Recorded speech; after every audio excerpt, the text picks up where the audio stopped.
அனைவருக்கும் வணக்கம். நான் சொல்வதெல்லாம் நடக்கிறதா இல்லையா என்று நீங்களே தினமும் பாருங்கள். முன்பே சொன்னேன், துணை முதல்வராக மதிப்புக்குரிய திருமாவளவன் அவர்கள் வர வேண்டும், வருவார் என்றேன். நிச்சயம் அதுதான் நடக்கும்.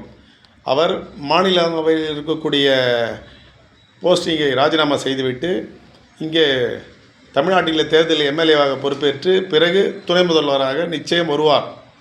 இது நடக்கும். இது யூகம் அல்ல. இன்றைக்கு இருக்கக்கூடிய எம்எல்ஏக்கள் யார் என்பதை அங்கங்கே இவர் என்ன ஜாதி இவர் என்ன ஜாதி என்றார். இவைகளை அடக்கக்கூடிய ஆள் ஒரே ஒரு ஆள், அவர் ஒட்டி தான். மற்றவர்கள் விஜய் தம்பியால் நிச்சயம் முடியாது. விஜய் தம்பி என்று ஏன் சொல்கிறேன், வயதில் இளையவன் என்றதற்காக, அவமானப்படுத்த வேண்டும் என்பதற்காக இல்லை. எனவே துணை முதல்வராக நிச்சயம் திருமாவளவன் வருவார்.